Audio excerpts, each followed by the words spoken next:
Two Russian oil tankers have reportedly sunk in the Kerch Strait.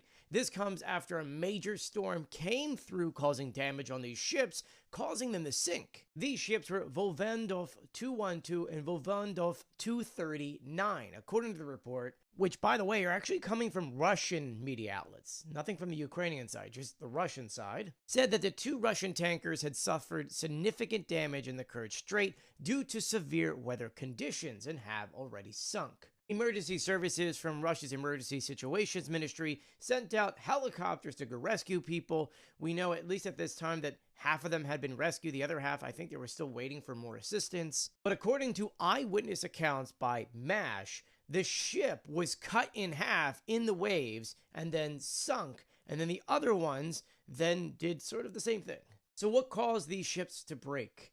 They were modified. They got them changed very quickly, and more than likely they didn't do the job right, and in doing so, they snapped right in half. The bad part of the situation is that there's 4,000 tons of fuel on board each. That is a lot of fuel to now be in the water and contaminating a lot of water. I'll be sure to keep you guys updated on this, because more than likely we're going to get some satellite images soon. So as soon as we get that, I'll be sure to let you know, so be sure to follow me for more. If you were to ask Americans, whether or not the health care in this country is excellent or good, less than a third say that the coverage is excellent or good. People are responsible for their own actions, but this murder doesn't happen without the greater context of resentment, distrust in institutions. The meeting of the Security Council is called to order. The breakdown in trust has been going on for 2 decades. The purpose of that resolution was to disarm Iraq of its weapons of mass destruction. It started with the Iraq War. There were no weapons of mass destruction. It worsened with the financial crisis and the bailout of the banks. Well, normal people lost their homes. It was like the emperor has no clothes. It's when they realized that the institutions did not have the answers that they thought they would. It leads to frustration, and more than that, it leads to hopelessness. And when you have hopelessness, actions that cannot be tolerated, at least in some corners of the country, are tolerated. Viewpoints towards the healthcare industry are so negative in this country that folks were willing to look past the fact that a father and a husband was shot dead. Major developments in the investigation of the murder of the United Healthcare CEO Brian Thompson. The suspect's mother filed a missing persons report days before the shooting. And police now say there is hard evidence connecting Luigi Mangione to the murder. You might remember those bullet casings that were found at the scene of the crime that read deny, delay, and possibly depose. Well, those have now, according to ballistic analysis, been matched to the ghost gun that was found with the suspect Luigi Mangione. This is the first time that forensic evidence, according to NYPD, places him at the scene of the murder. Shell casings found at the scene where United Healthcare CEO Brian Thompson was killed matched the 3D printed ghost gun 26-year-old Luigi Mangione had in his possession when he was arrested, according to the NYPD Wednesday. Police also said the suspect's fingerprints match the ones found on a water bottle and a wrapper found outside a Starbucks, where surveillance video appears to show he was before the killing.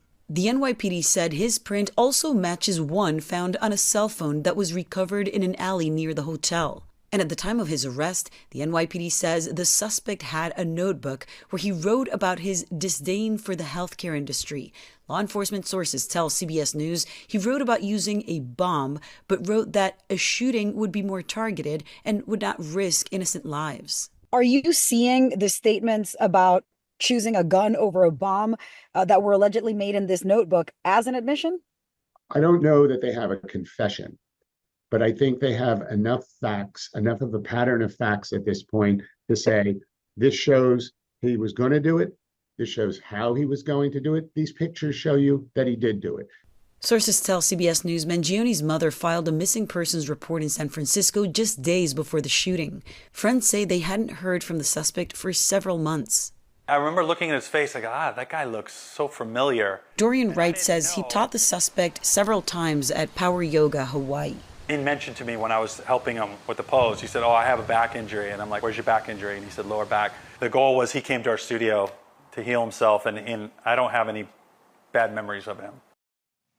And Mangione's attorney says that he plans to plead not guilty to all charges. And yesterday, United Health CEO sent a letter to his staff honoring Brian Thompson and stating in part that the company vows to make healthcare better for everyone. Hi, Lisa Smith. Hi, this is David from Cigna. I'm just calling to inform you about a new plan that we've started rolling out as of 2 days ago, where you're covered for literally everything ever. Yeah, pre-existing condition. What even is that? The only pre-existing condition is that we're in love with you, Lisa. Yeah, you're covered for everything. Now, if you could just tell all your friends who have guns, that would be great. Hi, Rick. Just calling to say that all your claims have been approved. Of course we cover top surgery for your pit bull. What? Is that even a question? Yes, we fully pay for forehead tattoos that say D's nuts. We've had that forever. That's D's with a Z, right? Yeah, I will let him know personally. So we didn't pay for your asthma medication for 10 years, Rick. That was the past. Honestly, by the way, very nice voice you have there. Maybe I have asthma because it's taking my breath away. Jenny, you're covered. Bradley, you're covered. You want to add another layer of foreskin? Well, excuse the pun, but you're covered. Miss Patel, I'm just here to make sure that you're... You know what, Miss Patel? Let me call you right back. Yeah.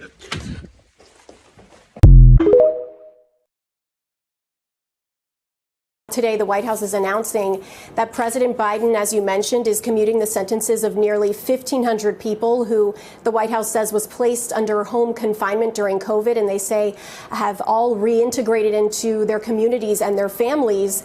The president also pardoning 39 people convicted of nonviolent crimes. The White House saying that includes drug offenses. And we don't know too much about these specific cases, except for that the White House says it includes a list of veterans, healthcare professionals, as well as teachers, among others. And the president says many of them would have received lower sentences if they had been tried in today's courts. He adds in a statement that, quote, America was built on the promise of possibility and second chances. And Anna, the president in this statement also says that his administration is going to continue reviewing these clemency cases in his remaining 39 days in office. And remember, we're still waiting to see if and when he issues those preemptive pardons for allies who the Biden White House fears the Trump White House could seek revenge on. We know that is being considered, but still no word on if and when those will be granted, Anna. It is not the tax and gun charges that Hunter Biden is being pardoned for. That's just a smokescreen. That's just something to run to the press with, because Joe Biden, pay close attention here, rather curiously pardoned Hunter for all of the offenses that he, quote, has committed or may have committed or taken part in between January 1st, 2014 and December 1st, 2024. Whoa, 2014? 2014? Wait a minute. Now, if that tax crime took place in 2016 and that gun crime took place in 2018, why is Daddy Biden pardoning Hunter dating back years earlier, specifically January 1st, 2014? What happened then? What were we doing then? Oh, I know. We were overthrowing a duly elected president in Ukraine. That's what I know. Ukraine. Back in 2014, Joe Biden was vice president. It was Obama's White House, and we staged a coup in Ukraine. We just overthrew a president, turned Ukraine into a laundromat for the West. We were just money laundering. They're making money. We funded, like this is always our move, we fund rebels to overthrow presidents. We're doing it right now in Syria. We arm them, we fund them. And this time in 2014, in February 2014 to be specific, we overthrew President Viktor Yanukovych, and we installed a Western puppet president. And that is, by the way, part of the reason and the circumstance that has led to the situation in Russia today. An ordinary Syrian wouldn't have got anywhere near this place. This was designed as a symbol of the regime's strength, of its power, and above all, of its permanence. But now it is an empty and echoing shell, which, of course, as it declined towards collapse, that is exactly what the Assad regime became. So I sat with Assad in this room. He was a man who was always very polite in a kind of old-fashioned way. And while he had this gawky appearance that some people thought was a sign of weakness, when you sat alone with Assad, the impression I came away with was that this was a man who really believed that he was the kingpin. This was a man who thought he had the finger on the pulse of the Middle East, that he was the spider in the center of the web. His father had been a bit like that, and I think he aspired to be his father's son, but I think more than anything he came across as being actually pretty arrogant. But also, when people are like that, you think, well, they're not as bright as they think they are. I think probably events bore that out. He didn't seem to be a guy who'd be at home in a torture center, but he certainly seemed to be a guy who'd be very happy giving the orders to get people tortured and killed.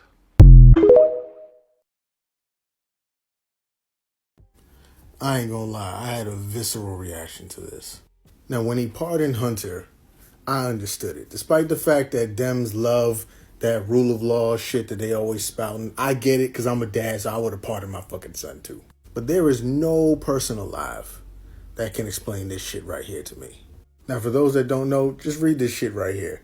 As part of like the 1,500 people that Biden pardoned, he pardoned one of the judges that profited from the Kids for Cash prison scandal. This dude, along with another judge, literally got kickbacks for sending kids to institutions over bullshit charges. I'm gonna say that one more time. This dude, along with another judge, got convicted for getting kickbacks for sending kids to jail on bullshit charges. And that's who Biden just let the fuck out. Dude was serving almost a 20-year sentence for this shit, and Biden let him loose. Nobody on this planet can tell me that shit is justified. Like, this dude literally stole kids' lives. Like, what the fuck are we Yo, this dude Biden is going out sad, son. Like, I understand Democrats lost, but what the fuck, bro?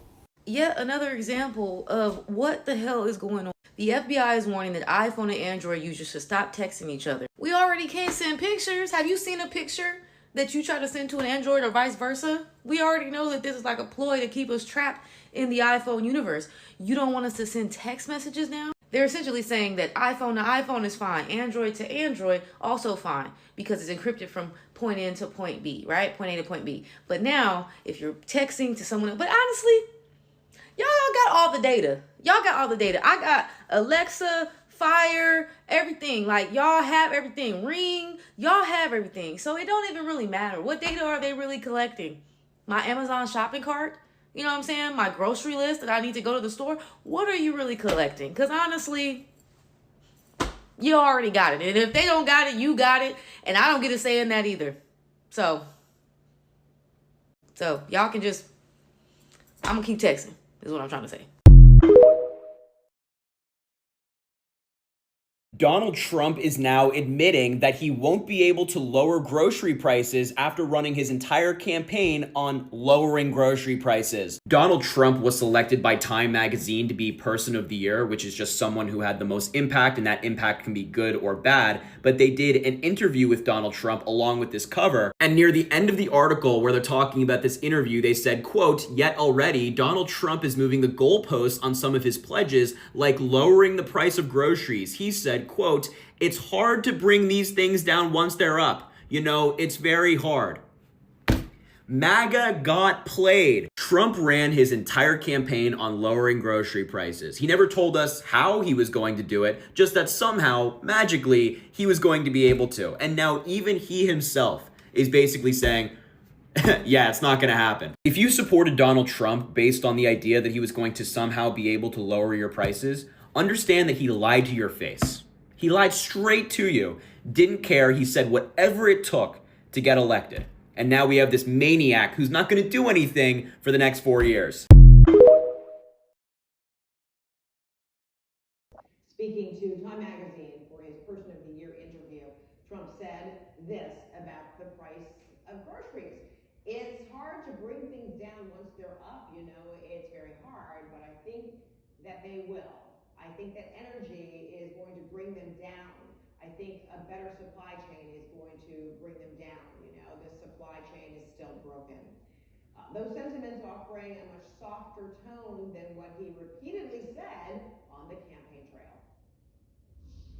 We're going to get the energy down. We're going to get the food prices down. But prices will come down. You just watch. They'll come down, and they'll come down fast. Not only with insurance, with everything. So vote Trump, and your incomes will soar. Your net worth will skyrocket. Your energy cost and grocery prices will come tumbling down. We will end inflation and make America affordable again. It's not affordable. Prices will come down dramatically and come down fast. Bacon is through the roof. They're all through the roof. The milk.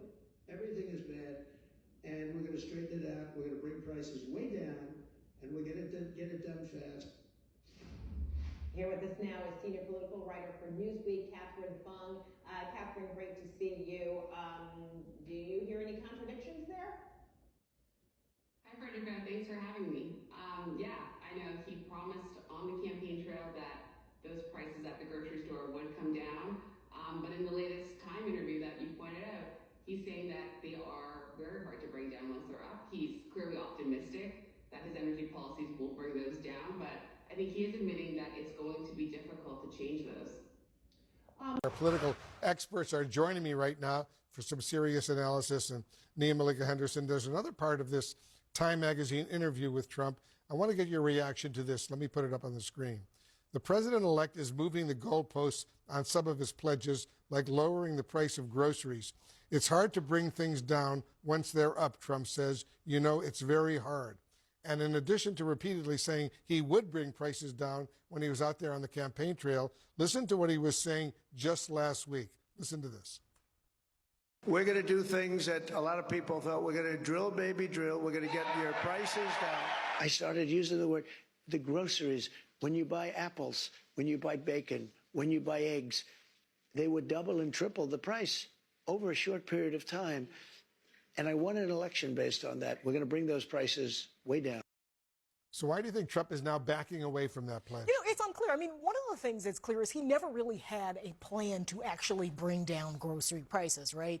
He thinks that tariffs are a magical solution to bringing down the cost of everything. They'll even pay for your daycare, apparently, if you have tariffs. Of course, tariffs are inflationary, so that wouldn't work. Even when he talks about expanding oil production in terms of lowering prices, there are record high of oil production currently. So that doesn't seem to work either. But it is interesting that in this interview, he is suddenly, you know, sort of in reality in many ways, because it is very, very hard to bring down prices once they go up. We'll see what his voters think, and we'll see in 100 days or so what the price of eggs and milk is at the grocery store and what voters think.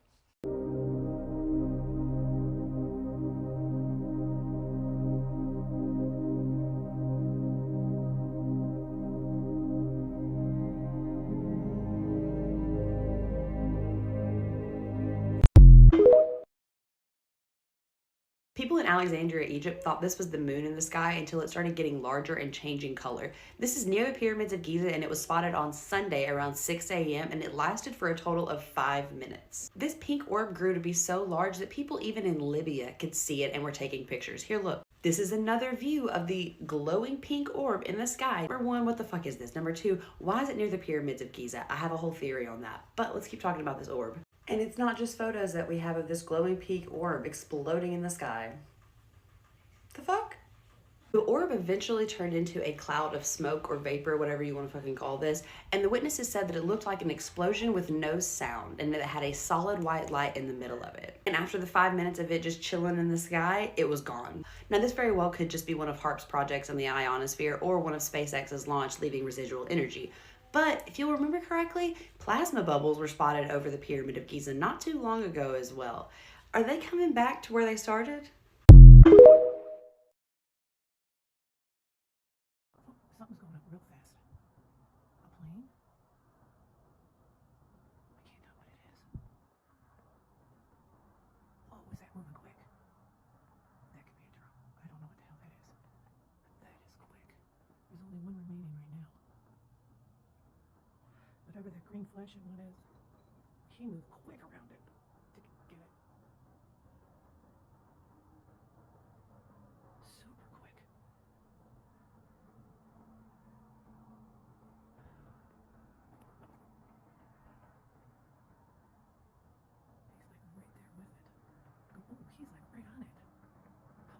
Ooh, he's like right on it. Ooh, that whatever it was just shot down the drone. If that was a drone.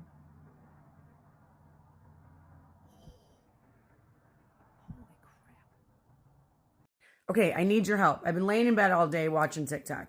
And in my previous video, I said that there's something's going to happen where they're going to create some ridiculous thing where they're going to have to set in martial law because of these drones. Because we all know who's going to be inaugurated on the 20th. But I just saw a video of a drone getting shot down in the sky in Arizona by an orb.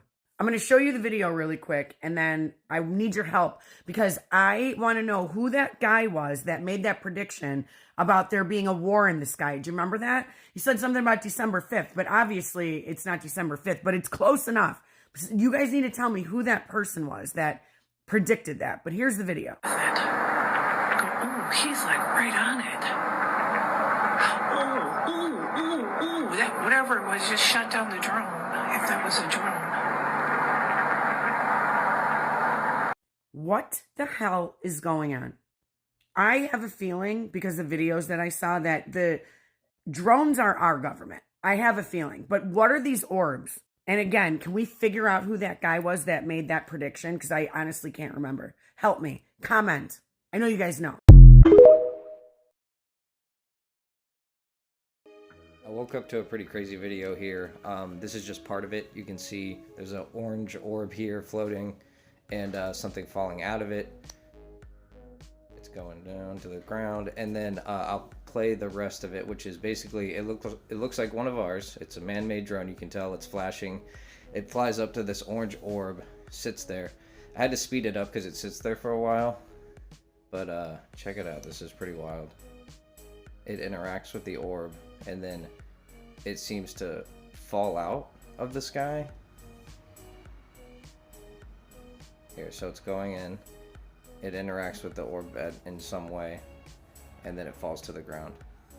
I really don't know what's going on, you know. I mean, I've been following the UFO phenomenon since I was 13, and this drone thing seems to be a different situation, but honestly, I don't know, they're everywhere. They're Virginia, this is from Phoenix, Arizona, they're in Wisconsin.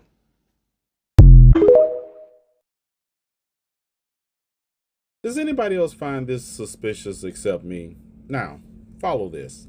In September, we find out that Vladimir Putin and Elon Musk had been having secret conversations since 2022. Now, conveniently, in 2022, Elon Musk says SpaceX could no longer pay for critical satellite services through its Starlink for the Ukraine, and the Pentagon was asked to pick up the bill, which they did. And this year, in the midst of an election season, the Pentagon extended the Starlink service bill for the Ukraine to the tune of $14 million for 6 months. But now, Russia has announced that it has a system that could locate, detect, and counter signals from SpaceX. And SpaceX is critical to Ukrainian forces in their ongoing war with Russia.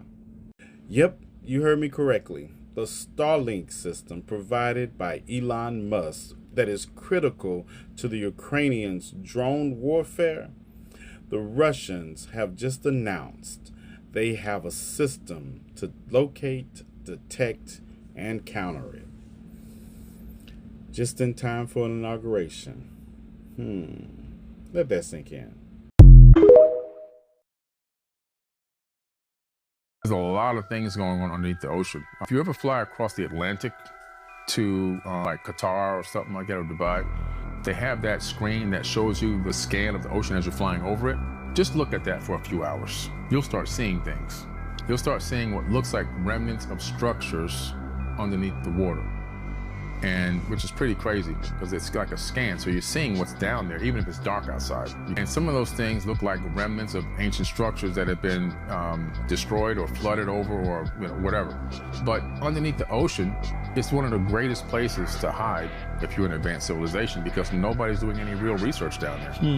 And matter of fact, when I saw that UFO when I was a kid, I told 2 of my friends what I saw, and we talked about it, and they were saying maybe it came from the ocean.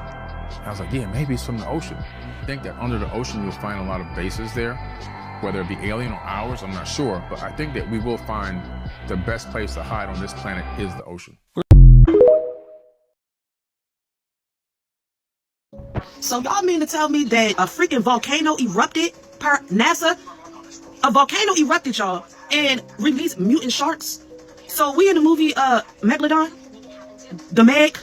I mean, what's good? Like, now we starting to have mutant sharks. Just last week and the week before, they was talking about the aliens coming out and aliens being spotted. Now a volcano has erupted and released mutated sharks into the ocean. How the hell was these sharks even living in hot water, in something hot like that, acidic water? Come on, what? Y'all got me stuttering. Because it's always one thing after another. Like, what is y'all scientists really out here doing? What y'all been doing? Y'all know what's going on. That daggone volcano, and then the volcano got a nerve to be named Sharkcano. What the y'all came up with this shit, NASA. Y'all came up with this, NASA. Y'all came up with this, NASA. Who y'all sitting here trying to play? That's something y'all did. That's something y'all got together and put together, and y'all put them sharks in that daggone volcano. Probably as babies, so they didn't grew and daggone. Man, what? So now, what they get in the ocean? They able to spit fire too? This shit is crazy, y'all. Y'all go check out the daggone thing with NASA saying that a freaking volcano erupted, and now we got mutant sharks in the daggone ocean. Also, put in the comments mutant sharks, or what is a mutant shark? Y'all.